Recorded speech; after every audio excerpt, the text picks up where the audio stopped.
Okay, good noon, everyone, and I will introduce very briefly with the objectives of this lecture. What I would like to do is speak about burial, primarily Jewish burial, but it won't be exclusively. The focus will be mostly Jewish burial.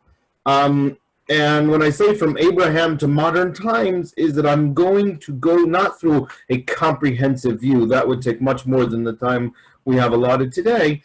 But I would like to do some of the more well-known cases and also speak about some of the topics of burial that come up in all generations, and some of the new things that we can say either about ancient burial and about how our appreciation and understanding of the past is able to us to understand the past, but also to prepare ourselves both for tourists and for everyone's own personal needs for burial in the future, because there are a lot of things that are important that are being dealt with right now as we speak, and that are relevant for both understanding the history and the past cultural traditions, and understanding how that fits in with what's going on in the future. Okay, so let us begin. So it's going to be a little bit of a mix, mosaic, a potpourri of different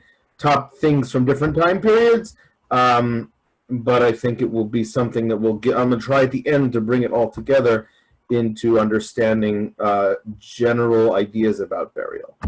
Okay, so when we talk about the land of Israel and Jewish burial, we could start with Abraham, but I would like to start with some of the cases of prehistoric burial, because I think when we look at prehistoric burial, there's certain aspects of it which will allow us to appreciate the anthropological, the human needs of burial and the meanings to it, and this is true in any generation. To one example, this is the one example which you would may be able to show a tourist that would arrive in Echel Amir in the El Wad cave. This is the original, which is today in the Rockefeller Museum. And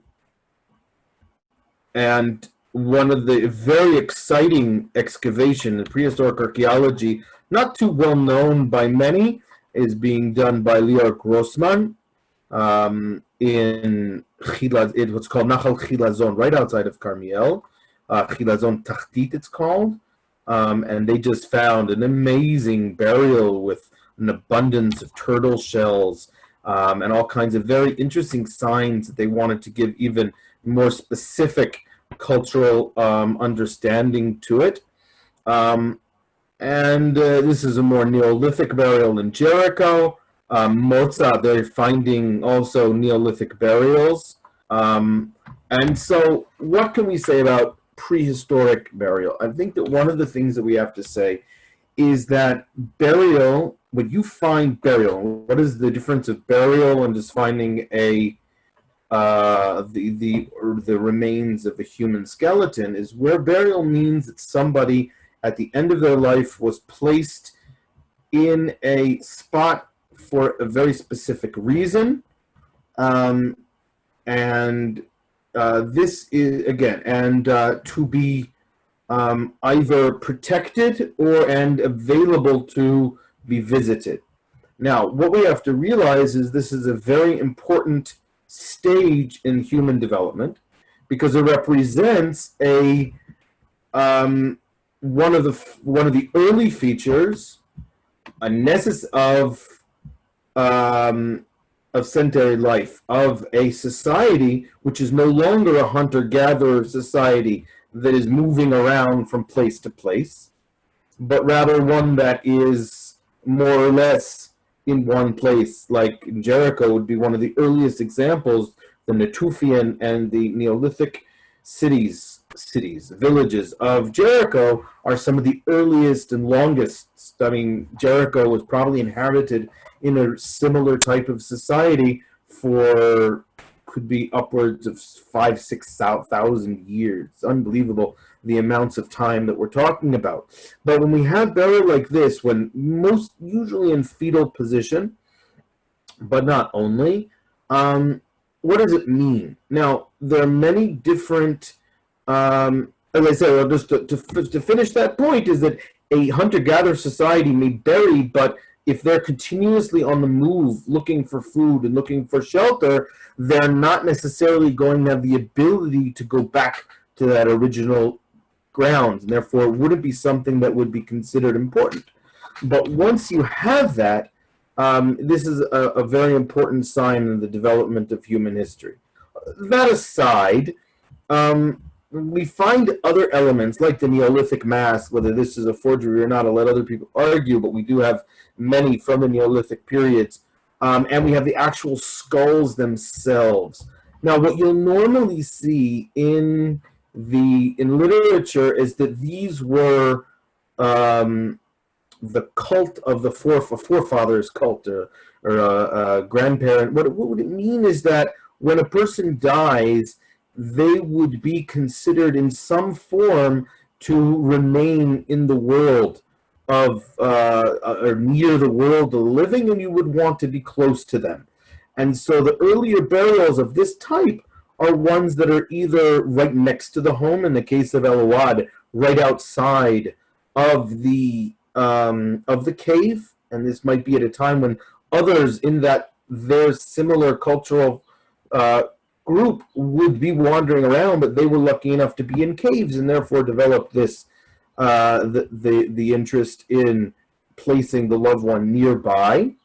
And in the case of Jericho, some of the ones that Kathleen Kenyon found were buried directly beneath the floorboards, if you will. It wasn't wood; it was usually dirt, but they were in the floor of the house to be almost as close and as intimately and near the loved ones as possible, which is also very interesting.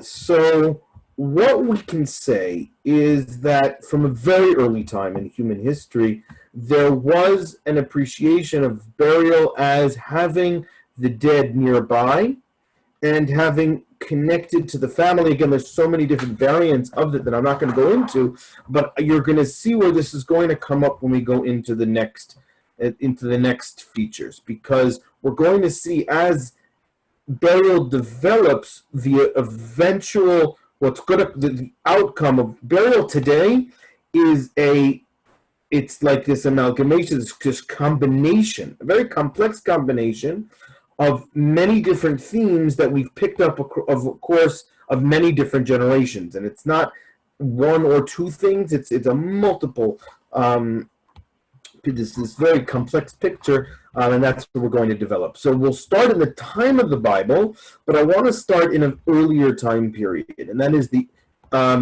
what's normally known as the Intermediate Bronze Age.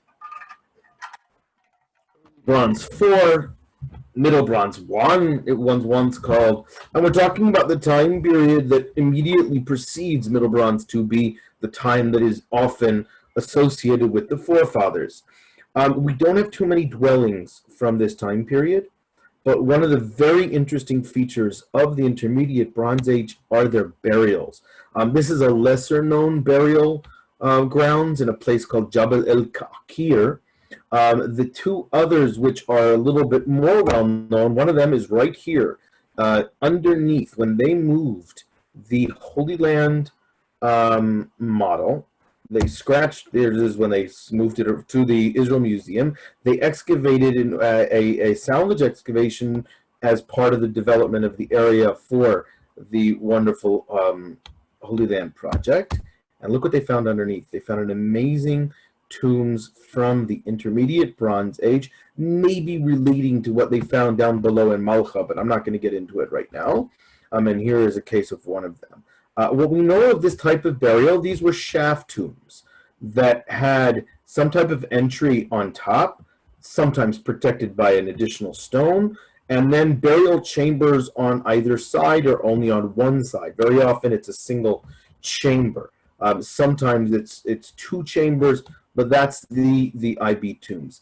I'm bringing this up because some have noted a similarity in the most burial families, we're starting with Abraham, and that is with what we find in Marat HaMachpelah. So again, what this would mean is what they found underground underneath the Marat HaMachpelah is a chamber. And then another cave below. Now, this has been explored, and you can go to the Noam Arnon's website. Has got details about this and pictures and video. But they did leave one of the caves even lower untouched, and I speculate as if there is a connection between the two of them. You may be aware, I don't have the picture here, but some of you might be, if you're in Efrat, in Givat Rimon or Te'ina, you are on another humongous burial grounds of the Intermediate Bronze Age. Many of them were cleared away, but the entire Gush Etzion area is one huge burial ground. Now, what's so interesting about it? It's that these burials are not in the context of a known village or settlement, which is very interesting. And what we speculate is this was a nomadic or semi-nomadic society that had a burial ground that was connected to their clan, to their family, that they would go to seasonally to bury their dead, which is very interesting. So what we have here is a society that cares about burying their dead, maybe a carryover from an earlier period where they were more stable in their location. But once they were living in this nomadic or semi-nomadic society, they had to find an alternative, and therefore they had to have, now this is the first time we have it, but an exclusive burial grounds. And that's very interesting. So we do have we have that form, and that's in the ground. You dig in the rock. The alternative that we have, one of them is in the Golan, whether it's Rogem el-Hiri or the Tumulai, which scattered the Golan Heights, which are these burials that seem to be not dug in the ground, if so, relatively shallow, and then just put stones on top of them. Again, in an effort to protect or to remember where they were, and so on. So we have all of and again, those are from probably going back to the Chalcolithic period. Some might go even earlier, and they carry over to the Middle Bronze. We definitely found some of the tumuli, could have been there. So what we have from the, why am I not going to go too much into these, is that basically anything that we say from these early time periods is going to be somewhat skeptical, because is somewhat speculative. Why? Because we do not have any text, and therefore anything we say about their understanding of death and burial is going to be, in a way, a projection of what we have from later periods, and completely speculative. But it is important to know where the things that we're going now, when we do have the text, to where they're going to draw from.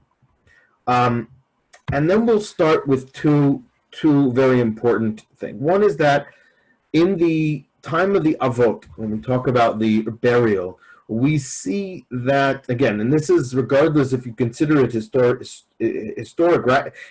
authentically historic, but the methods of burial there do fit the time periods that we're talking about. So that will put aside in parentheses. So we have, let's say, an example of all the forefathers. Vayigva, vayamot.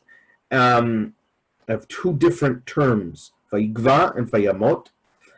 In the case of Yaakov, it only says vayigva, therefore it becomes almost like a legend that Jacob never died, even though he was the only one that it said that he was actually embalmed and then buried.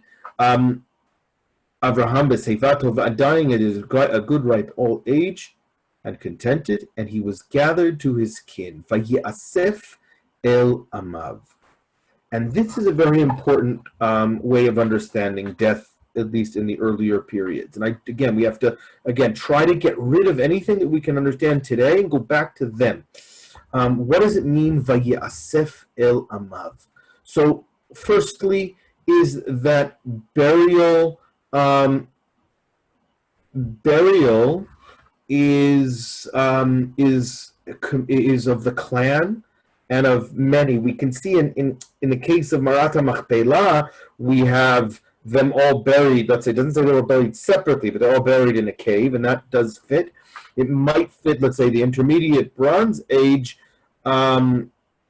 might be, we do find multiple burials in some of the graves. A very famous one in Ein Samia, I might show it a little bit later. We have, there are a few found with 3 or 4 bodies in one, although it's not a mass amount, which does fit this model what we find in there, and that is Vayasef el Amav, which is that is what it means to be buried. Buried again would be called likvor. Vayikberu oto, and they buried him. Vayasef el Amav are synonymous. And that's going to be important when we're going to talk about the terms in the Second Temple period, when a very common term is going to be misused, and we'll discuss that a little bit later. Vayasef el Amav means that you go back to your kin, you go back to the family. And this is what, now, what does that mean? It means that their concept of death is connecting with all the others that have died previously. And so either physically or in another sense, and I'm not going to talk about what is going to be understood later in the Greek and Roman periods, because that might be something slightly different. Again, whatever we understand today is not necessarily the way they understood then. Okay, there are traditions that have continued, but let's try to understand what's going on there. Okay, so where are you going to meet all of your kin? Well, I think we know where that's going to be. It's a place called Sheol. Hashem memitu mechaye morid Sheol vayal. And Lord deals death and gives life, cast down to Sheol and raises up. Now, where is Sheol? So you can see here it's somewhere down, because you go down into Sheol. You get even another in Job, in Eov, it says, God and cloud fades away, so whoever goes down to Sheol does not come up. Now I'm going to deal a little bit later with the Second Temple ideas of the resurrection and the Tchiyat HaMeitim and Olam Haba, but just that aside, Sheol is down, and there's multiple places in the Bible, I bring all of them, where it's there. It's interesting that Shaul was called up from Sheol, which is interesting, a play on words there. Very, but Sheol, which is translated already in the Septuagint as Hades, is this underworld. Okay, very different than the way we understand in the later periods that where is heaven? In the skies. So you go up to heaven. But in their world, you went down. When you're dead, you go down. And so there is now a parallel between one going back to join with all of your amav, your kin, which are either their bones and their remains are physically down there, and you're going down into a cavity that's underground, and you're joining in with this Sheol. And you had to go down underground in order to be there with them down in the ground. So these are very important things, because geographically, the understanding of how burial is going to develop is going to be a mixture of a few different things. One is the conceptual ideas, but also the geographical reality. In many societies, they did not develop burial the way we have it, and that there often you could explain this on an anthropological level is, one, if you're living in a place, you're not going to bury in the ground. Why aren't you going to bury in the ground? Because as good as human beings are fertilizer, the ground was meant for planting, and you did not want to have grandpa and grandma in the field. And so we saw one option, and that is burying underneath the floorboards. But if in the Bible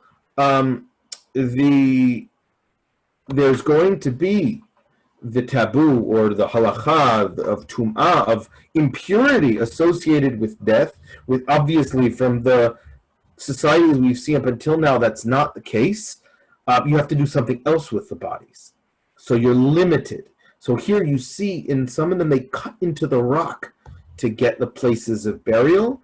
If possible, you could go down into earth, which I don't see as something that was understood at that time. That's not part of this. It's another added idea that comes a little bit later. In any case, that's the idea here. So to summarize, our very early acquaintance with death and burial have 2 or 3 different primary elements. Number one, when you die, you join with all of your forefathers.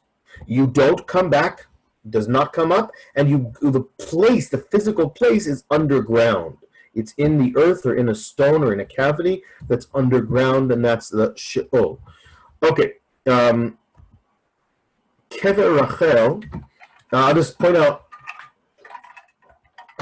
of the more famous burials of this time that are come up a lot in our guiding. I think the one is Kever Rachel, which is one of the most popular sites in the last 200 years. This is what some of us might remember it as. This is what it looks like today. You can see the area of Kever Rachel and the ingenious way that the Israeli government did in order to access a site that's on the main road and still allow the main road to function, but also have here is the compound itself. You can see what it looks like today, the entries, the bathrooms, and so on. This is what it looks like inside, where they still have the 2 original pillars, and the men's side and the women's side. Now, where is Rachel buried? So it says she was buried on the road, Kivrat derech lavo Efrata. I didn't bring that verse here, but you can all look it up. It says it twice or 3 times. What is Kivrat eretz lavo Efrata? So it means that it's either on the road to Beit Lechem or near Beit Lechem, but they didn't bury her in Beit Lechem because they were distant from there. So Kivrat Eretz, it sounds like, and we use it even till today, is a good distance, and therefore they buried her there. That was the justification that Jacob had of not burying Rachel with the others in Hebron, because they were quite a distance. They were so distant even from Beit Lechem. So, the tradition developed that Rachel was buried in the outskirts of Beit Lechem, and this monument is known for many years. Now, the Ramban Nachmanides, who I like to say was the first archaeologist / tour guide, he came there and he had actually sat down and rewrote his interpretation on the Bible. His commentary, when he found the monument there, and he said Kivrat Eretz mean a short distance because this is right outside of Bethlehem, and he identifies this as Kever Rachel. I think we can learn from this example is that not necessarily almost every single example, when the Ramban changed his opinion, whether it's regarding this or regarding the Samaritan coins that he found and other things, he probably was wrong. In the case of Kever Rachel, I'm not going to go out and say this was not. I'm just saying there is another option. That is Kubur Bani Israel or something related to it in Binyamin, right near Geva Binyamin. It's right here. This is Adam, known as Geva Binyamin, and there's a site that's called Kubur Bani Israel, very unique site, inexplicable in many different ways, a very large, well-built site. But there's another verse that many people are not familiar with where it says, this is regarding the people that were going to meet up with Saul when he was found to be the king. When you leave me today, you will meet 2 other men near the tomb of Rachel in the territory of Benjamin. Now, thinking to ourselves, it does make a lot of sense that Rachel would be found in the territory of Benjamin and not of Judah, at Seltzach. And they will tell you about the donkeys and so on, and the story you can look in there. So, is Rachel buried in Seltzach, or is Rachel buried in Bethlehem? our job is tour guides. So we take people to wherever they want to take. So if our job is to tell people that Rachel is buried here, then Rachel is buried here. If, we don't get extra pay either way. But let's just say both are very interesting traditions. And we can connect them also to another verse that has Kol Amar Hashem, Kol B'Ramah Nishma, the voice in Ramah is heard. Now Ramah, geographically, if it's Ramah and Binyamin, is right near Kubur Bani Israel. It's less than a kilometer away. And it would be the high point of that area. Kubur Bani Israel is like in the valley. And so what it could mean here is that everybody could hear the voice. Now, my Nachmanides, when he comes to the realization that Rachel is not in Ramah, she's in Bethlehem, he explains the understanding of this verse, and the understanding is that Rachel, who is lamenting her children who are now going out to the exile and passing by, she sees them. Where is she? She's in Bethlehem, and she sees them in Ramah, and her cries are heard all the way there. And so what I like to say to tourists is that it works either way. If Rachel is in Kubur Bani Israel, then the cryings that we have in Bethlehem can be heard in Ramah, and vice versa. So whether you're praying in Bethlehem, whether you're praying in the area of Binyamin, either way, Rachel can hear you and help you out with your prayers. Okay, Kevrei David, I'm not going to go into too much in this area. What I will say, though, is that one of the when Weil was sent there in 1912, 1913, if you're sent by Rothschild to find David's tomb, pretty good advice is to find David's tomb. So we identified these very odd rock cuttings as David's tomb. Now, are they tombs? It's unclear. Although the one on the left here does have a very interesting cutout. They don't look like any of the other tombs that we have from the First Temple period that we're about to introduce in a moment, but we do have two sources that seem to link this area to the Kivrei David. And another thing we have to say is that if the Bible is accurate that he was buried in the city of David, we've excavated along most of the eastern slope of the city of David. So if it's going to be found, it's either here or underneath the Hekdesh lands that are soon going to be excavated. They just finished the legal aspects of them, but just underneath area G and to the north, there's an area there. If we find the tombs of David over there, then it's not here, but this is still our best option. And the two sources that seem to be a little bit more putting them in this area, one is in the Tosefta Bava Batra, and I didn't find the English, but we can see Hebrew. Kol kavarot mitpanim. All burials can be moved if they are mazik et harabim, if they are in some way damaging or hurting the public, and that would be because they block a road or something because of their impurities, except for Kevrer Amelech or Kevrer Navi. Rabbi Akiva Omer, this is the Israeli writing of Rabbi Akiva with a hey. Af kever Amelech vekever Navi, even those can be moved. But they were in Yerushalayim and nobody moved them. Amar lahem mishum raya mechila hayta lahem. They had some type of a mechila, some type of a corridor, a cut corridor, a tunnel. And this would say, what does this mean?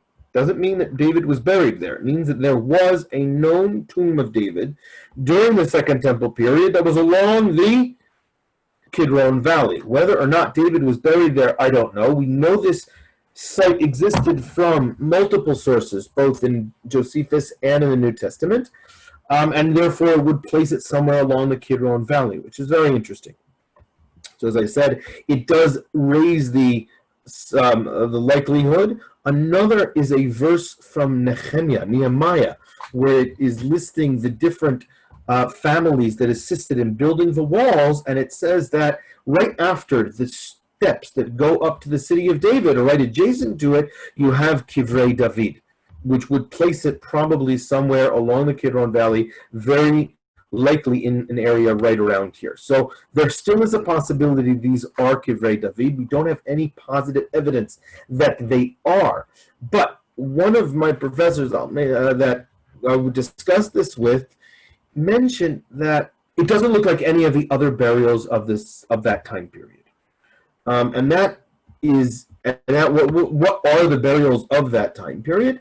And that, of course, are the First Temple burials that we have many examples of. I'm just bringing two that are very famous. One is Saint Etienne, right? Saint Etienne north of Damascus Gate, and the Garden Tomb, which is part of the same field of tombs. Okay, it's right adjacent to it. This wall is a wall, goes out to the courtyard, but the wall over here is the same wall between the Garden Tomb and Saint Etienne. So it's part of the same field of tombs, although this one is much less decorated than the beautiful tombs, which obviously belong to the upper echelons of society, or even to the families of the later kings, maybe Gan Uzzah, who knows.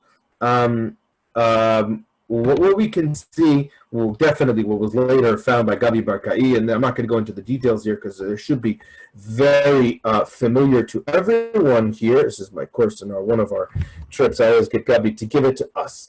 But what is the importance of these burials? Let's go back and understand it. This was a entry chamber, an inner hall, and then you had these these beds with the head rest.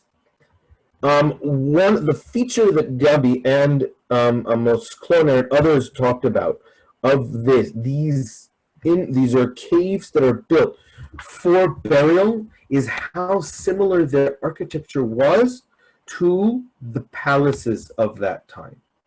And so here we have another element that's going to be with burial from this time onward, and that is burial representing a new home. This may come from Egypt, the same place that the headdress come from, because we know from Egypt, and I don't have the time now to go into it, is that the way they used to decorate their tombs are basically all the things they need for the afterlife, and these are things that are part of the things of their home. Now, they might give them a boat because they need to float out to the afterlife, but everything else are the things of necessary for their home. And this we also found in the repository. Okay? Now, Gabi wants everyone to correct the mistake that he made here. He called this what did he call it? A ma'asefa, because he claimed that it's related to the term of Vayasef el Amav, going all together. But he later corrected himself. Vayasef el Amav would be the initial burial that you were placed, the body was placed here for 9 to 12 months. The 12 months of burial, the 9 to 12 months, are what anthropologists and doctors say today. That's the time it takes for the body to decompose. So the time of the decomposition of the body, and before you're able to take the bones and then put it into the repository, which then should be called what? Gabi would like us now to call it a malketa, a place of the likut atzamot. I also think that that's a little bit difficult, and I'll explain later on why. But this would be the secondary burial that the entire family was placed under here. Both as a method that this becomes economical in space because you don't have enough room here for everyone, but also the concept is you join with all of your forefathers, and it's still underneath the ground. That's what's so important. It's got to be representing the Sheol, because this might even be above ground level, but this is underground. Okay? Now, these are where some of the early aspects of Jewish burial and mourning are developed. The 12 months. The idea there, and we'll get back to is that, and you don't have the verses or the places to think, is that for the 12 months of when the flesh is still on the body is in some way in some type of a purgatory state. It's with sin. Once all the flesh is gone, it's then the flesh, or representative sin, is gone, and then the body is ready to go on to the next stage. And that again is underground in these repositories. And what they found here, If we know burial today, and you're not buried with anything, right? In Tachrichin, and there's nothing else buried. Sometimes a family will place a memento or two, maybe with a talit, without a talit. They're different customs. But in this case, they were buried with hundreds of very special vessels, jewelry, and of course, with the earliest text of the Bible, the very famous amulets that have the Birkat Kohanim, the priestly blessing. And the importance of it here is that we still see, this reflects the same idea that we have in the First Temple period, is that the dead continues to be not in Olam Haba, but in a different state, in this Sheol state, underground, with their forefathers, and therefore they need things with them, like the vessels and the simple vessels and jewelry and things like that. So that's one element of burial from the First Temple period, some of it carrying over to the second, but not all. Another very, very odd idea, thing that we find only briefly mentioned, and we don't see it too much, is burning the personal items of the deceased. Now, this was a huge waste, and in most poor people didn't have the ability to do that, need to be passed on to the next generation. But therefore, the kings and the wealthy might have done this in practice. And we have this, it says, we may burn the articles of the furniture of the king, this is but not the funeral of princes.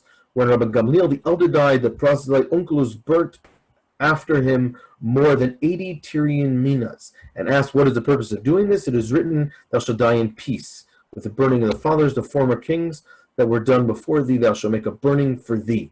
And now Gamliel was 100 useless kings. Okay, so the concept is that after a person dies, because they were so special, you're not allowed that both probably for an idea of honoring them, is not letting other people use their personal belongings.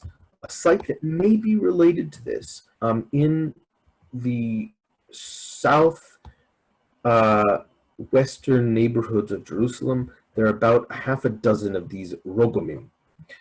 These huge, in Kiryat Menachem and Givat Mesoah and others. Givat Mesoah got its name from this. They have these things, and they did some excavations in some of them already done earlier generations, but even recently, and they found pottery from the First Temple period.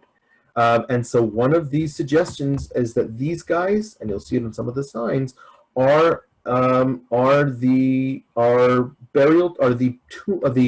basically they would put these huge these mounds with all the belongings of the king, and then let it all go up in fire. It's still a little bit speculative, but you should know that those things, that if you're ever stuck in Kiryat Menachem and have to explain it's a good story. Any case, let's move on to the Second Temple period, because most of what we know from Jewish burial is there. And therefore, in the Second Temple period, when they were buried, they were still using the same Bible as their source of terminologies, but things were changing very differently, both conceptually and physically and geographically. We're all familiar with now the first feature that's going to change is that burial is no longer with all of the bodies together. There's going to be singular burial. Now, before we continue, we must remind ourselves that the vast majority of people were not fortunate enough to be buried properly because they didn't own land. Unless you owned land, and land that had area for burial for it, you weren't buried. You were buried either in land that you did turn into topsoil, and humans do are relatively good as fertilizer, not always, but therefore, and if you're a Kohen, you can close your ears if you don't want to listen. If you take a bucket of original topsoil in Israel, you will find human bones. I have done it a few times. It's kind of gross, but any good bucket, let's say about 2 or 3 kilo, you will find human bones. And that's because millions of people have died over the course of all of human history in this land. A few weren't buried. We're talking, 1 or 2, depending on who you believe. If you would, but all the rest of them, where are they? There are only a few thousand burials from the Second Temple period, a few hundred burials from the First Temple period. Where are the rest? Exactly, which might be unfortunate for us as tour guides and unfortunate for those people, but it is fortunate geographically. It's very important we talk about the modern challenges, because no society in ever has had all the people being buried in singular burial. It was only something the rich were able to do. And that was a very useful thing, because if they had to bury everyone, there wouldn't be enough room, just like there is today. But one of the first feature is that everyone had personal burials. Now, it's not something that happened overnight. It's something that happened gradually. This is a burial of Sanhedria tombs, which are from the last and final stage of Second Temple burial. But it began slowly. Its sources probably came from Alexandria. This is one of the burials recently. Alexandrian tombs are not well known, but this is what they look like. They should look very familiar to us. The Galas tomb and others. This is Alexandria, and it should remind us of one of the earliest burial sites of the Second Temple period that's available to us to visit. And that, of course, is Maresha. Okay, the Sidonian cave, the Musician cave, and some of the others that are nearby are some of the earliest examples of the locali tombs, or kuchim. And very often, this is another one of those words like machtesh, which is a legitimate term in English to use the Hebrew, koch, although locali is also a possible explanation. And we have them appearing in the 2nd and 3rd centuries Common Era. One or two bodies found there. One of the interesting things is that for a time, and right now it's in the middle of changing, so the dating of the tombs that were found in Maresha were actually before the earliest ones were found in Alexandria, although almost everyone will agree that Alexandria seems to be the source of this. This is very important, because we have now the development of a few brand new ideas in the Second Temple period, or ideas that are expressed in a new way. I don't want to be too revolutionary here, and also we have to be able to be sensitive to people that are coming from more traditional backgrounds, and you're able to explain these things in a similar way. And that is one where each and every individual has a soul that is going to be in this other state, where we're going to call it Olam Haba. We're not going to call it Sheol anymore. Or Sheol is now going to join with Olam Haba. The other aspect of it is that each and every person is going to be buried. Vayasef el Amav is not going to join in with your family. Each and every person is going to be separate. The individualistic ideas of the Hellenistic period may be involved in this, but also is going to develop. Now, it's probably not at this point, and definitely not with the Sidoniim, because they're not responsible for this. But we talk about the physical resurrection of bodies, which we see already, hints of it in Yechezkel, but it as a central feature in Jewish society, we see only at the end of the Second Temple period. And if you're familiar with Josephus, you know that it was not common to every single group. The Tzdukim and the Isiim probably had very different ideas. Erak el Amir I'll put aside, but if you're not familiar with this, in Jordan there is a site called Erak el Amir, which belonged to the Tobias family. It's an unbelievable site, because this was some type of a boat in the middle of a field, a huge man-made pool around it. It looks like a temple, but in fact it was a tomb. And so what we have in the Second Temple period, especially in the Hellenistic, we have the development of a individualistic burial of and the tombs, a massive building built in memory or for the importance of the people that were there. Again, you had to be rich and important to get something like this. One more thing I want to say before I leave the First Temple period is the importance of tombs in archaeology, because it helps us define the limits of the city. Basically, everywhere you look outside of the perimeter of what Josephus will call the first wall, we can call it Hezekiah's wall, and the Temple Mount, we find tombs. By the way, we also find tombs inside. There are First Temple period tombs in the inside these walls as well, but we definitely have around the periphery, obviously the ones that we are familiar with in Ketef Hinnom, and the ones that were up here in St. Stephen's, but also one of the things that we have not found is too much in this area. And so Gabi Barkai would like to suggest that maybe there were neighborhoods that were outside the wall before the Babylonian conquest, or even there might have been a new wall that protected them, because we don't find tombs here. Somewhat speculative, but you can understand the importance of a tomb is not just in the tomb of itself, but it also can tell us, especially in the Jewish and Israel context, of the limits of the settled areas. Okay, let's move on. We've got so much more to talk about. When we get to the Second Temple period, we have the introduction of it. So we have the early stages. We have singular burial either in a coffin or in these locali. Again, only the top 10%. Most people are buried in simple field burials, and if they're lucky enough, they last 2 or 3 generations and they disappear. Something is going to change, though, and we see that in the Jerusalem Talmud Moed Katan. We also see it in the field. So let's look at the text first. Rishona hayu kovrin otam b'mahamorot. What's very interesting is that here the text is aware and identifies the development that's happening. It used to be they used to bury them in the mahamorot. Okay, you're right. So not development. This is the nitakel basar. You bury them in some type of a locali, if it's translated in a kuch. Ne'echal basar, when the flesh would be disintegrated, you would collect the bones. You would bury them in a box. On that day they would fast, and we'll talk about that, or mourn. That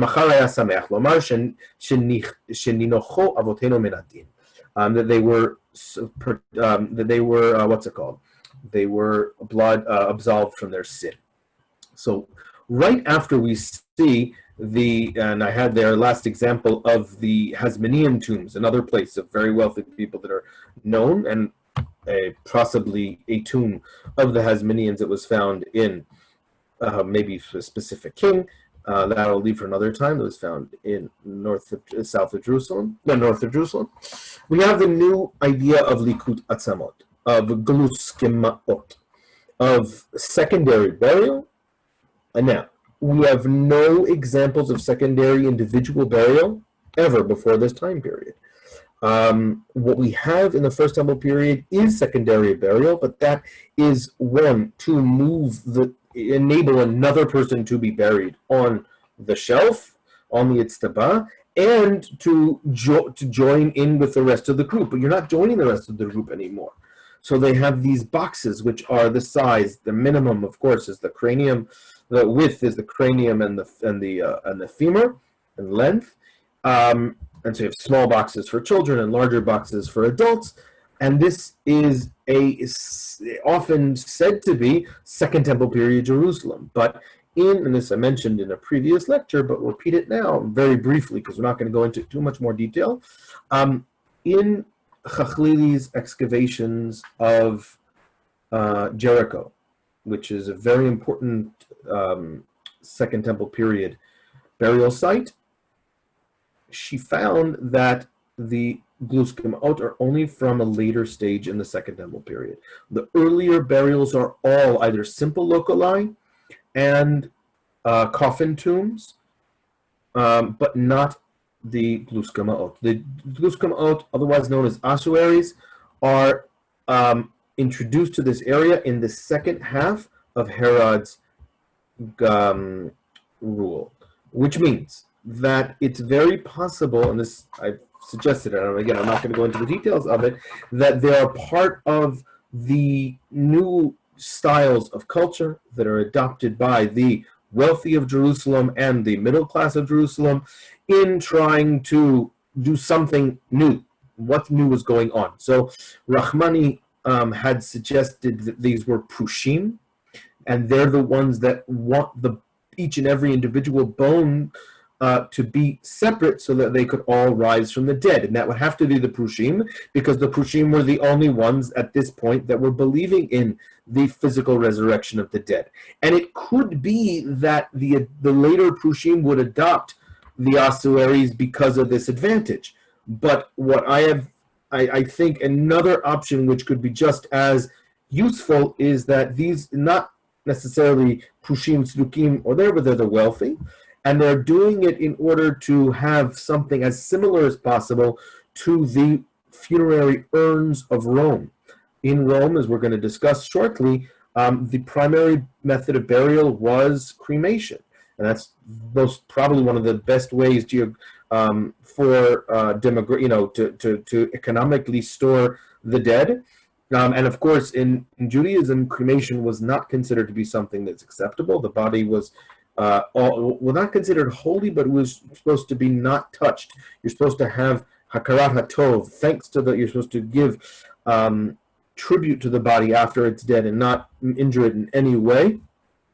You're allowed to let it become decomposed, but you're not allowed to speed that up or anything else. In any case, that is the gluskemaot may be part of this new thing. Now, one of what we saw before was a Jerusalem Talmud source of the Mishnaitic source, but this is very interesting.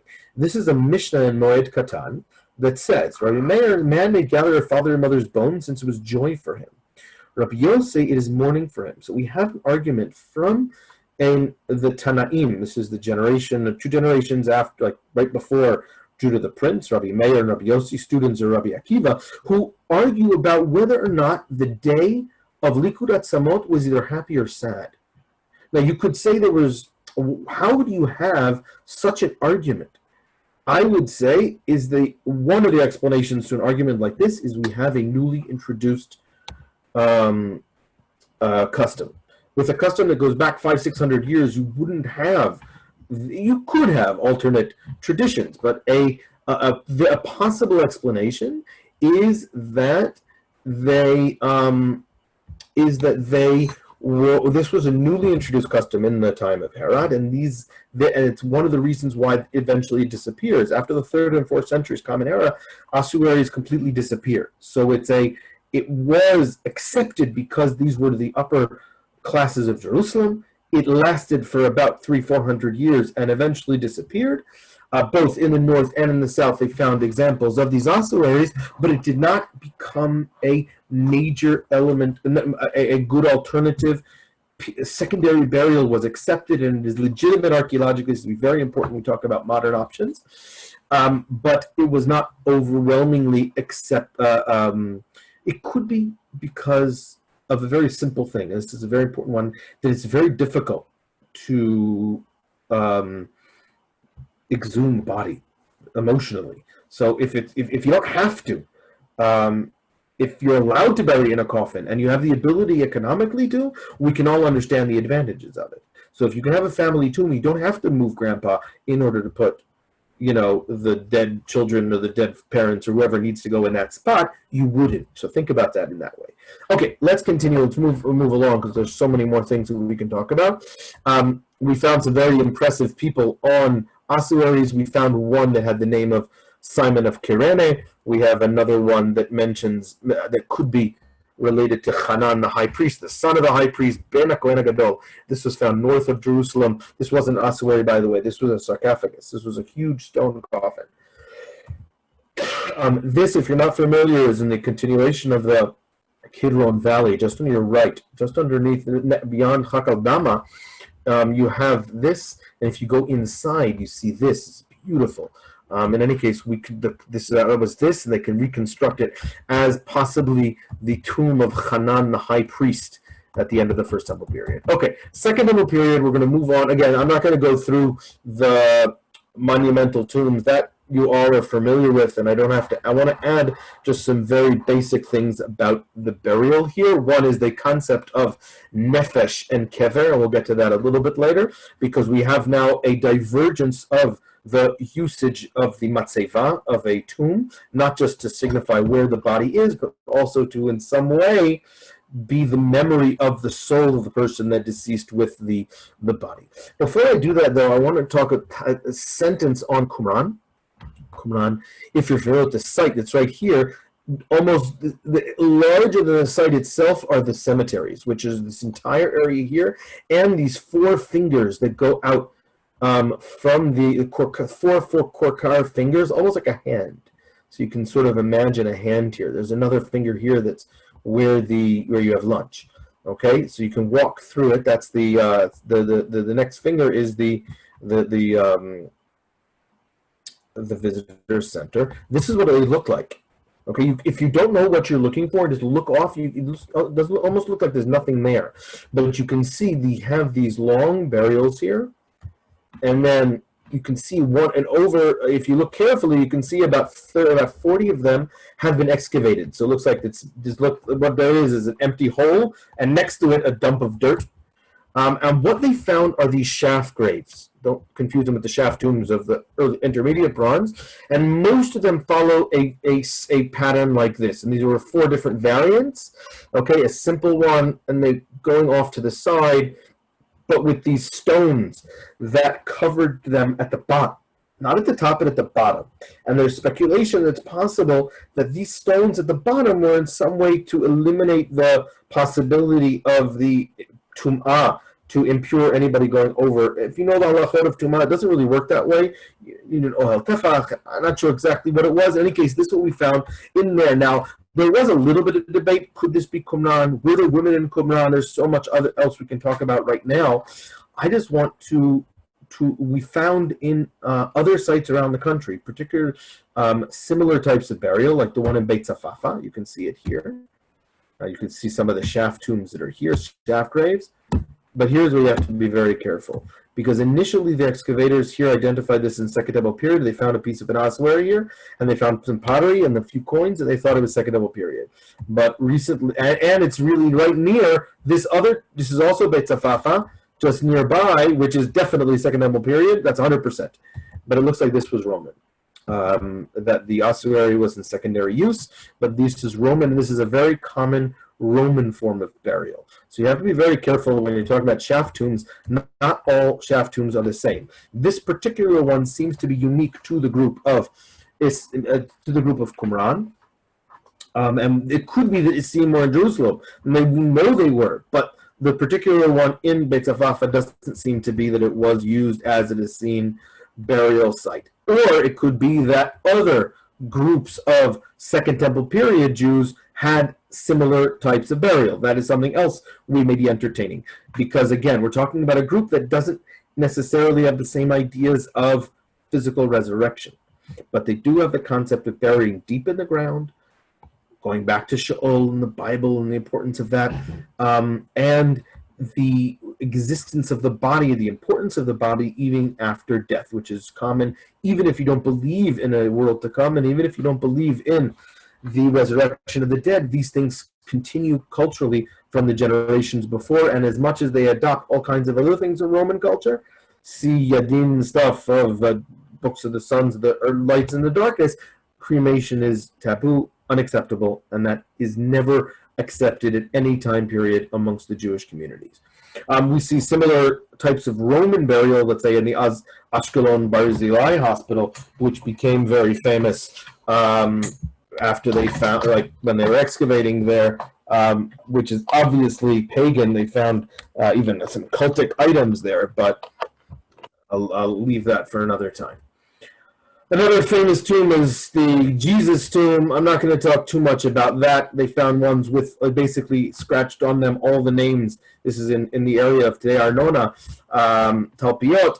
They found underneath just a normal apartment building ossuary tombs and almost all the names of the family of Jesus: Miriam, Yoshua, Yosef. The issue, this is what it looks like in the entrance, and our friend Simcha Jacobi, who lives today in Ranana, but eventually originally from Toronto, known as the Naked Archaeologist, he created a whole worldwide controversy that instigated even an international academic conference to discuss the grave. I was president at the conference there. And in any case, a few things that can be said about it. Jesus, son of Joseph, is very, if it is Jesus' tomb, again, a lot of things can change. But let's just say that these names are the most common names in the Second Temple period, that we have a very, even if today Jews have not too much original thinking when it comes to names, and everybody still names their kids the same things. They did that even more so in the Second Temple period. There's only about 30 names for men and about 15 names for women that we know of in all the lexicon. In any case, whatever the case is, I'll leave that aside because I really do want to keep moving along, and I don't find the time to go into any of these things in too much detail. But I want to talk a little bit about the concept of the mausoleum, the shape of the mausoleum. Okay, they come from the original one, a mausoleum of Halicarnassus, which his wife built for him. This nefesh, okay, this is not the tomb and nefesh for a very wealthy person, not royal in any way, but this concept of having, look at the elements of the mausoleum of Halicarnassus. You can see a base, you could see pillars, and then a pyramid. And you can see base, pillars, pyramid, or cone. Okay, base, pillars, cone. This becomes a model that you see returning in different forms all across. Again, we see it again in Herod's tomb. I'll mention here again, this is not the topic of the discussion, but Agabi Barkai has suggested that this is Herod, maybe this is Agrippa. And he has suggested that this is Agrippa, Herod's grandson. We don't know who Yad Shalom is, but it's got to be somebody very wealthy, very important. Again, this is the nefesh. This is not the tomb. The tomb, the graves are behind it over here, and they look like traditional tombs of the Second Temple period. Now, if we go into Jewish burial, we have to, again, switch our discs. Very often we think of First Temple period, Second Temple period, and Mishnah and Talmud as all the same. They're not. They're very unique things that are going on. Now we have the influences of Roman culture with sarcophagi, and other ideas of coming in. Another term that's going to come from this time period is golel v'dofek, the covering stone and the buttressing stone. I don't use that translation.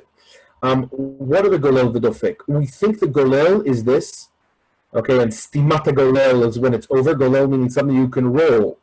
Dofek would be either this stone that meets the thing, and you dofek the stone, or maybe another element. Like, we don't know 100% what it is.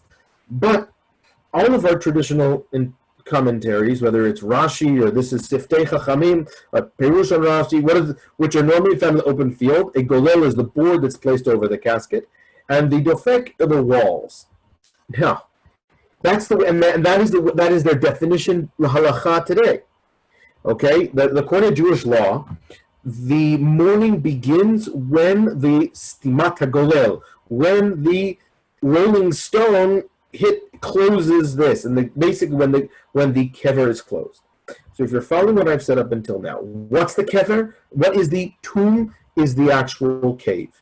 And therefore, if you're going to have a burial in a coffin in the ground, when the coffin is closed is the same thing as when this stone meets this stone, and that is what it is halacha today. So what I would like to suggest is that yes, the terms are staying the same.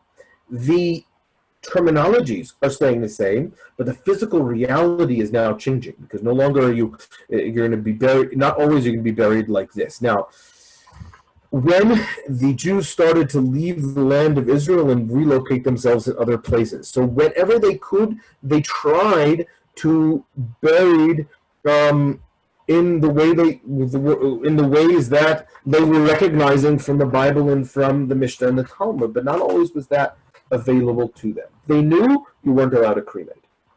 And so Jewish burial developed, and I don't have time to go into every detail of it. One of the earliest communities that had to develop burial was the Roman Jewish community. Because in Rome, all the other people were cremating themselves and putting themselves either in fields or in their house or in their garden. There are all kinds of different options of doing so. And Greek also had burial fields. There were those things, but it wasn't enough for whole communities. It was for very wealthy people or very special people or guilds or something like that. But to have the entire community bury their dead, now this is again a middle-class community of Jews that are freed slaves. Okay, so it's not landowners that are often in the field somewhere that can just be buried. So what are Jews going to do? Jews were the first to start burying in the catacombs of Rome. And so the catacombs, which are later going to be adopted by the Christians, are going to initially be almost exclusively Jewish. And these are some communities, go back to the time of Pompeii, but the Jewish community there is hundreds of years old at the time. Again, the first temple period destruction in Bar Kokhba. Slaves are coming to the land and then freed, or people coming as merchants and setting up communities. We know they were there before, during, and after both revolts. And we can see there are about 6 or 7 known today. There may be more catacombs. Now, initially, Jews might have the interest of just putting their name there, but eventually they want to put Jewish symbols. Why? Either to show who they are, but even more so when the Christians started putting their symbols to distinguish themselves from the Christians. And we find, what do we find? We find the menorah, the etrog, and the lulav. And here we have what? The showbread. We have the signs of the Mizbeach and the Mishkan. And we have that all around. So the catacombs in Rome, which I think there was some cross-pollination in the ideas, we now have coming back into the land of Israel. Okay, and now we move on. Sarcophagi, coffins. Sarcophagi means eating the flesh. So now a wealthy person just puts himself into a coffin. This is Herod's, by the way, if you didn't recognize it. And that's it. No secondary burial, initial burial for very wealthy people. Now, this, by the way, that's out of place. This is a map of the catacombs in Rome. You can see the crosses, but take a look at the menorahs. 1, 2, 3, 4, 5, 6. None are open to the public on a regular basis, but I think one of them over here, if you make arrangements beforehand, and there's a whole website dedicated to this, whole institute dedicated to the catacombs of Rome, you are able to visit. I was trying to arrange. I was there on a weekend just before the Corona business started in January, but I wasn't able to make arrangements to get in. But it's something fascinating. Okay, the nefashot we've talked about. Another feature of burial, which is very important to understand today, is being buried in the land of Israel. And there's a whole section of the Bavli and Ketubot. There's another section in Yerushalmi and in Breshit Rabbah that talk about it. And that's going to be this source. But before we get to that, Beit She'arim, of course, is one of the most important sources of the Mishnah and Talmud period. We're all familiar with that. I just want to add a few interesting points about it, because they relate to things that are going to happen later on. One is one of the features of Jewish burial is that we bury in the ground. And up until this point, all burial had been connected to the ground in some way. But one of the things, if you're going to put yourself in a sarcophagi like this one, you're not buried in the ground, you're buried in a stone box. And one of the features that it says, Rabbi Yehuda Nasi said, make a hole in my coffin. And that is, you can see in coffins till today, and in some of the ossuaries, not all, but some of them, there were holes in them, connecting them to the earth. So we can see here this merging of these different traditions all in one. Another thing Judah the Prince says is, make altis b'nimayot. It says, ta'asu yeshiva. It is reconvene the study at the yeshiva after 30 days.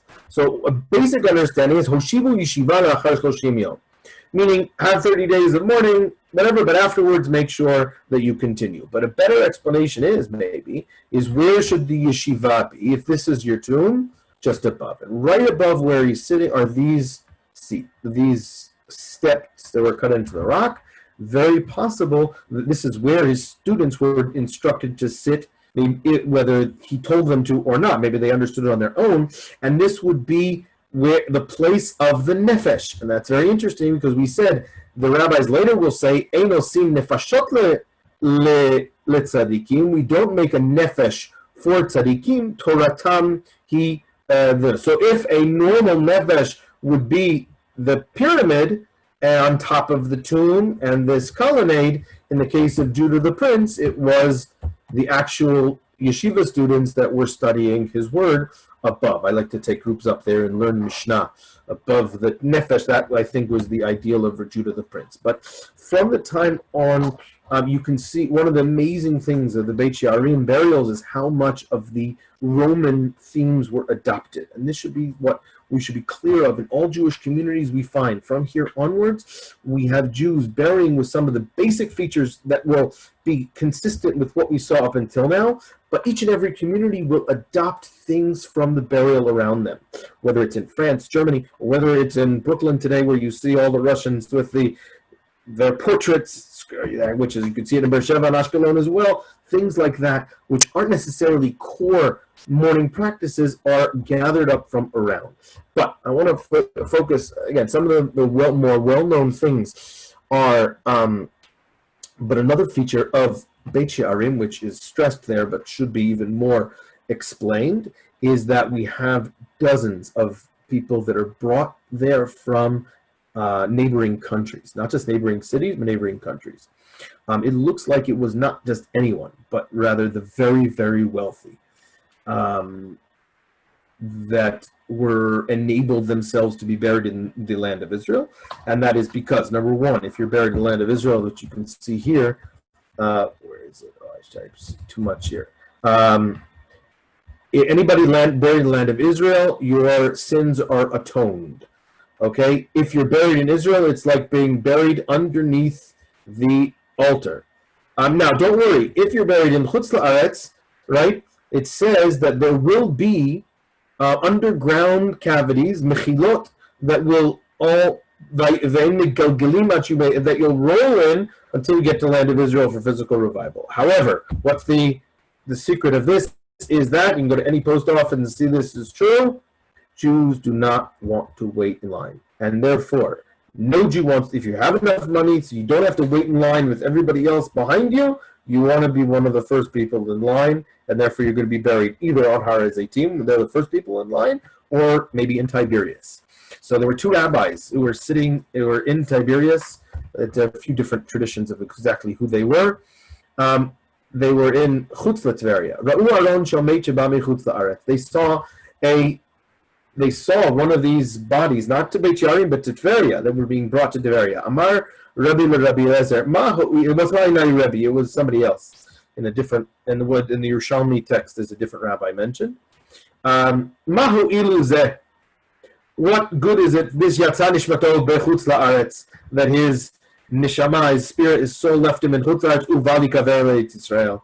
Ani korei alav. Now they're staying over this verse. This shows you that rabbis had a good sense of humor. V'nachalati samten leto'eva. And my land you have treated as an abomination, b'chayechem, in your life. Okay, v'tavo v'titmu et artzi, and you have come to make my land impure. Why? By being buried here and nobody able to use that area because of more graves, b'mitatchem, in your death. So this is a little bit of this dark rabbinic humor, but this is the ancient burial site of Tiberias. It is huge. Both the modern and the ancient one are huge. So it might not just be the Jewish community, but also many communities that came in from the outlying lands, something we see in Beit She'arim. By the way, Beit She'arim, one of the things that Israel Levine has suggested was not for the common folk, but it was for associates, friends, family, and other associates of the family of the patriarch, of the Nesiut. They were the ones that were given this very special honor of being able to being buried in this particular one. He didn't really write, he didn't think he got any proof to it, so he didn't write it in all other publications, but this is what he has suggested, both by the amounts of Greek that's used there and the Greek and Roman culture that's there, but I'm only touching on that as a side, and we're going to continue. What just happened? Okay. Ouch. No. I think I clicked on the picture. Okay. As you can see, that hasn't ended today. People by the dozens are being, there are more coffins that are being brought here. This guy's making a lot of money. This is a Kakalist article from last week, but they're still coming. But they did throughout the generations. The Rambam, who didn't live here, is buried here. As I said, somebody might figure out he's got Ilchot Avadim and they'll try to rip down his statue in Cordoba. But Kfar Yassif, we have Jewish cemeteries of the medieval time, let's say in Kfar Yassif, Moshe Chaim Lutzato. Meron, I'll just say a few things about modern ones, and then we'll finish off with some things that are going on today. Meron represents a new wave of graves, not just being a place to bury your family and friends, but as a religious site. Now, you could say this is a feature that we've adopted from lands, and it is, but they're all already in the Talmud Bavli, and I have the Bavli here. In Masechet Sotah, it does say that Kalev ben Yefuneh left all the rest of the group and goes to bury on the graves of his forefathers in Hebron. So as much as I am of the Litvak tradition that does not hold those, going to the graves and burying, it does have a legitimate source in the Talmud Bavli. So don't start saying that it's illegitimate. It does have to, but again, you're not praying to the forefathers, you're asking the forefathers to pray for you or assist you, and that's something that is often could be confused. But what's the story in Meron? Meron was not traditionally a place where Shimon Bar Yochai was buried. I mean, there is the source that he was buried there, but throughout the early Middle Ages, this is research that was done by the late Professor Meir Benayahu. He published it in 2.5 articles. And what he said, what he found is that they were coming here on Pesach Sheni for a Hilula to Hillel and Shammai. There still is a remnant of Hillel on the side next door. There's a cave to Hillel Azaken, and the hill is actually called Har Hillel. That's above it. The next hill over, everybody knows, is Khirbet Shema, Har Shammai, and there's a mausoleum on top, which some have suggested is the mausoleum of Shammai. So we have Hillel and Shammai, and that's what people were coming here up until the late Turkish period, but there became so many people coming, the Turks forbade Jews to come. They didn't want so many Jews to get together. So what did Jews do? They waited around a week and a half, until the Ottoman officials dissipated, and they came in Lag BaOmer, and they developed the modern tradition, which has sprawled to the largest annual gathering of Jews by far, except for last year. Because of the corona, unfortunately, it was much less, but this is and this is what it looks like from the sky. This is around 250,000 to 300,000, maybe even more. Maybe it could be even close to 500,000 if you include everybody that comes. Some people come later on in the day. You can know this by the amount of buses and the amount of people coming. The police know pretty much exactly the amount of people coming. And it's unbelievable. It's astonishing what it is. In any case, this is this part of the new aspects of burial being religious pilgrimage sites. This is a new site, which you may be familiar with. This is the Baba Sali. This is what it looks like today. The Baba Sali is they're building a whole new complex. Looks like almost, again, this thing. But in Netivot, this is the tradition where they throw in candles. I'm not going to, again, I don't have the time now to go into all of it. But what we see here is another aspect of burial, which is burial turning into a religious pilgrimage and prayer site, which we have all kinds of burials that are identified with all kinds of saints, and something that has developed over time. Modern challenges. Okay, so we'll fly into modern challenges and speak about some of those things. What we see here, and I didn't get to every single aspect of Jewish burial and mourning. There's so many more things that we could touch upon, and where archaeology and geography can come to assist us. I just gave a few of the ideas. what we see, but to characterize, we have different time periods, burial meaning different things, and the ideas of what means to be buried. And it depends on the geography, it depends on the socioeconomic status of the Jews. Sometimes you're not able to be buried in certain ways, so you limit your things. In Europe, our great-grandparents were buried one on top of the other. They would finish a level, and they'd add another level on top of it because the Christians gave them a specific land area. There was nothing else they could do. This we see in Lublin. We see this in Prague, that the cemeteries became on top of one another.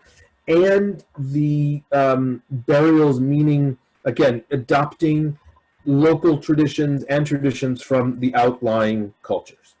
Why are these all important? They're important for us to be able to explain the different phenomena and to be careful of explaining the phenomena using the meanings of each and every independent time period. Again, I didn't get to everything, but this should be something, if you're looking at a Second Temple period grave, make sure you're giving a Second Temple period explanation. If you're looking at a Talmudic period grave, give the proper explanation. But modern challenges. This is something that a tour guide, but also us as individuals have to deal with. I don't know if you can do simple math, and we're all tour guides, so obviously we only can handle simple math. There are about 8 million, 10 million people in the land today. We're all maybe about a few will get lost at sea, and a few will get cremated, but the rest of us want to be buried in the ground. If each of us needs about 2 meters by half a meter, do the math. There's not room for this. It just isn't room. The entire country is going to look like this. So the first stage, or this is Har Menuchot. You can see if we can live in high rises, so we can die in high rises. But even high rises is not enough. It's not enough. It's not even close to being enough. So let's go even higher. This is Kiryat Shaul, one of the, Tel Aviv. Let's go even higher. But come on, how high can you go with dead bodies and stuff like that? So what's the alternative? And I've been building up to it. What's the alternative? There are two alternatives. Let's go underground. This is underneath Har HaMenuchot, and this is what it looks like today. There's a huge project of a burial. However, even if all these people, even if they make these unbelievable, and this is going to be, we're just going to continue this underground. This is the underground burials today, according to their estimates, is good enough for about 40 to 80,000. Now, it's an astronomical number. It's huge, and the amount of money that's going to go into it is unbelievable, but it's still not enough. And so I will suggest, if you're interested, you can look at the work of, this is the look different projects, of a group called Kvurat Eretz Yisrael, and they are suggesting that we go back to the Second Temple period and adopt secondary burial. And this is what they suggest. Each one of these things can hold up to 600 to 700 bodies, secondary burial. That's a lot more economical, and eventually we may have to do something like this, because if we're going to do it now, what are you going to have to explain to people?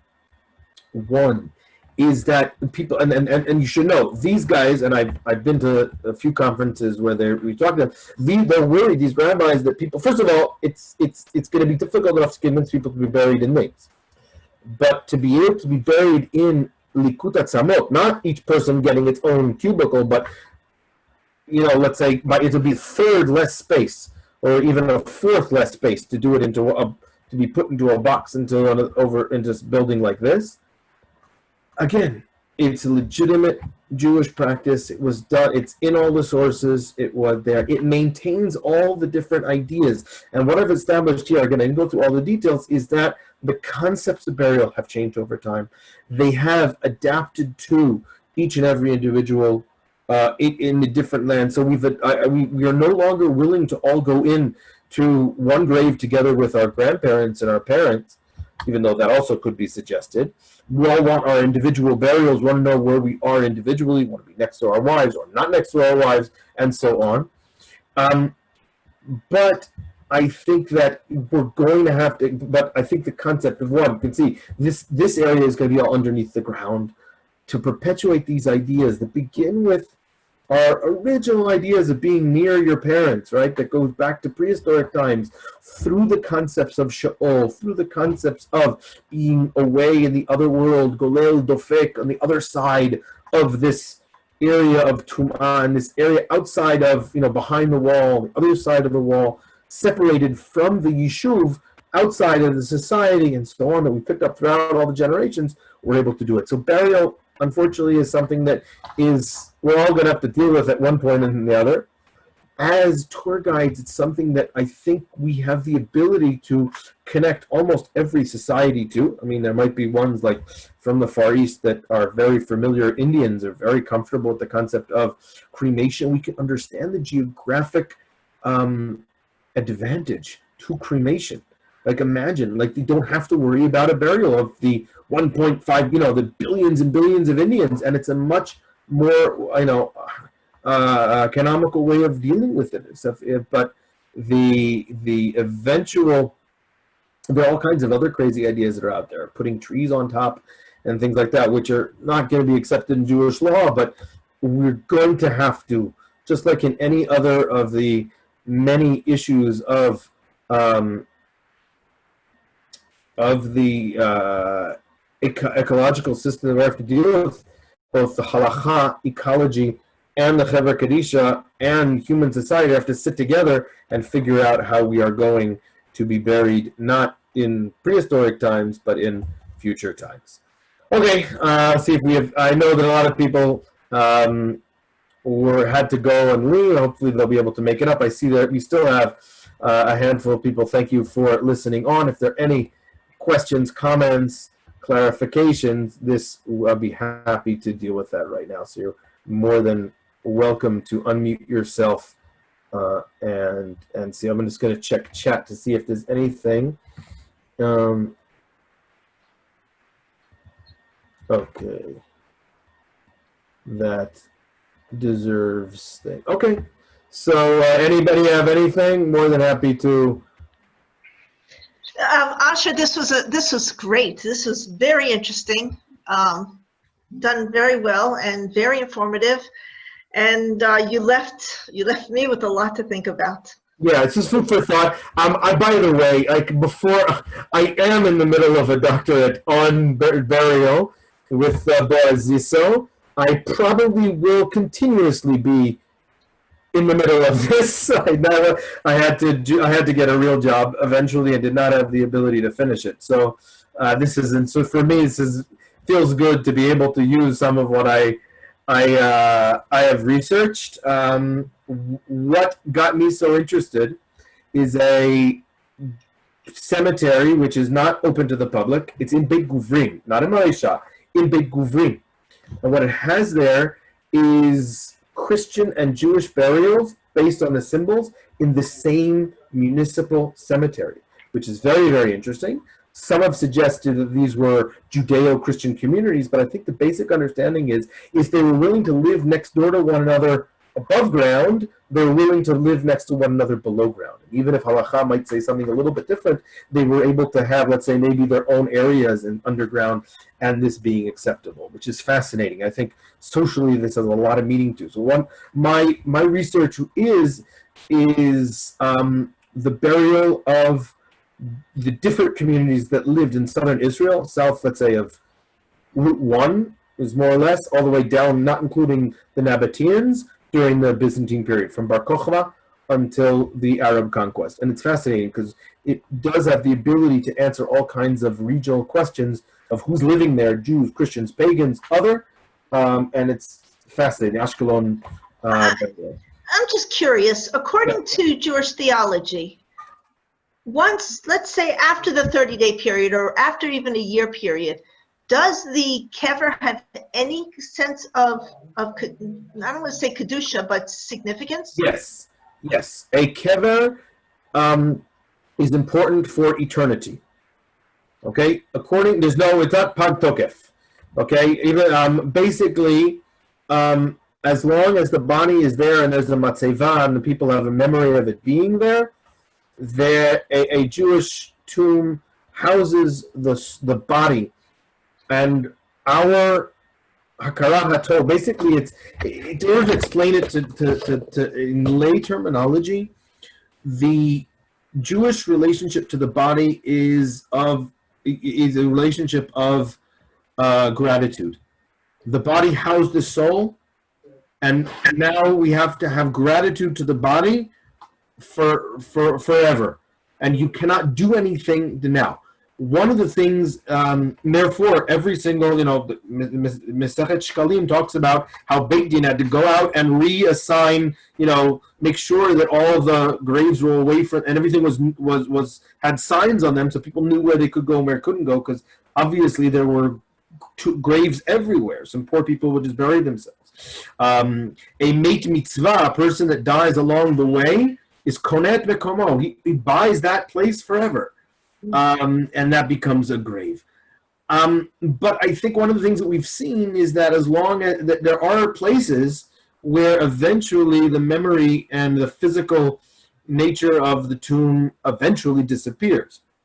But when we find one and we can identify it, that memory should go back. So, I remember going through, first visiting Eastern Europe. On the trips, basically all of Eastern Europe feels like one big Jewish cemetery, whether it's the actual cemeteries or any single open field that has a potential of being one. But in Judaism, there always has been this thing, which is one, very special. There are very few other societies that had this. It's also very difficult, and I think we have to recognize the difficulty of this, because it was something that was only the luxury of the rich, of having a grave that would last forever. Almost all the poor didn't have it, and therefore, looking now, we have this dream of the idea of mamlechet kohanim vegoy kadosh. So it may have not worked in other fields, but in burial, we all want to be treated like a mamlechet kohanim vegoy kadosh. Everyone wants to be treated like a king, but there just ain't enough room for everybody.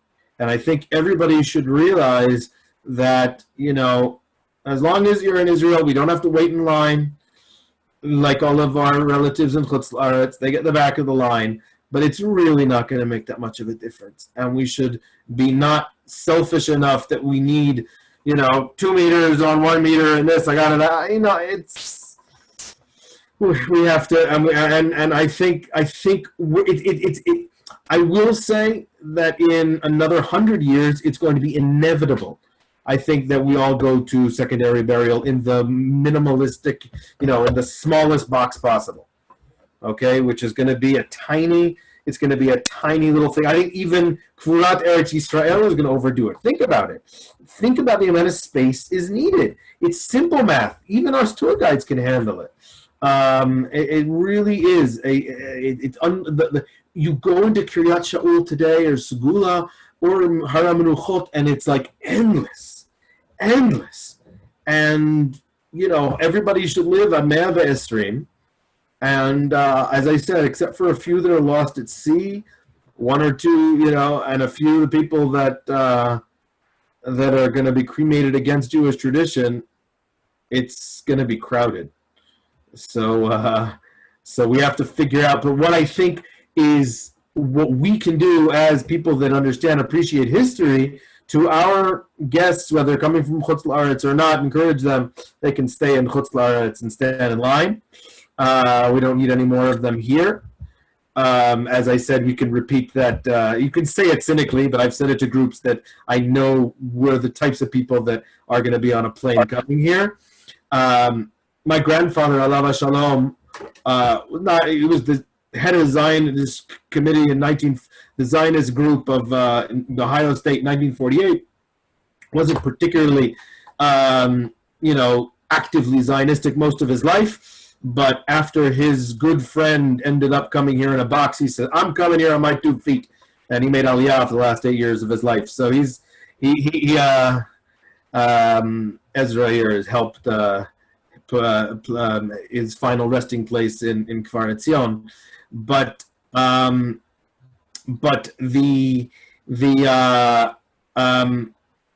but when we speak about burial, I think one of the things that we can help people be more accepting in either Likut Atzamot or in the Kuchim burial in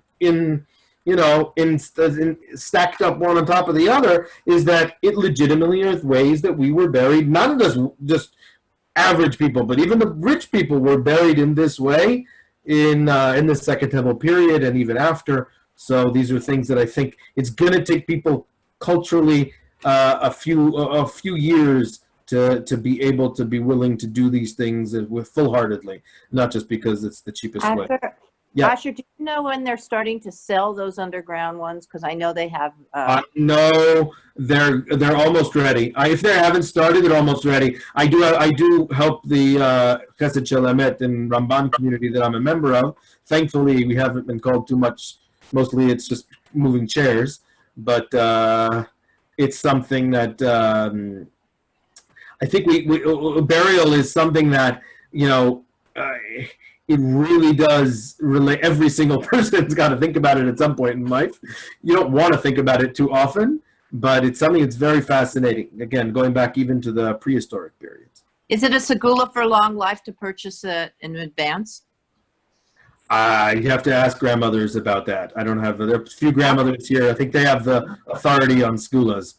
That, as I said, is not from my side of the tracks. I don't know. I guess so. But by the way, you should know that Har HaZeitim is the most expensive property per meter. It is not. I just bought there. It is not. And I did a comparison in Beit Shemesh, Har HaMenuchot, which our family doesn't hold by what's going on there now. We would only hold by the new stuff, and that's not being sold yet. And Beit Shemesh is more expensive than Har HaZeitim. Wow. Okay. Har HaZeitim are private contractors, or every area is its own community. You got to have protexia to know somebody to get into one of those areas. Right. Which you have to. Right, but if you're not, I'm talking about the ones. There are two plots that are private contractors. Those plots are the most expensive pieces of property per meter. But you get it for a long time, not just like church land that's gone in another 50 years. But eventually, until Har HaZeitim splits in half, and then you're in trouble. But hopefully, I'm worried about that. Hopefully you're out of it. But we're going to have our whitewater rafting tourist site from. I got to be on the right side, correct? From there, otherwise, yeah. But you got plenty of water. Anyway, so Tam V'lo Nishlam, Morid Sheol Vayal, and we should all have long lives, Mea V'Esrim. But when it comes time, we should all be ready for a lot of congestion. And when we all come back, we're going to have long lines. Even if you're here, you're going to have long, long lines. My God. Get used to it. Asher, thank you very much. Okay. Thank you.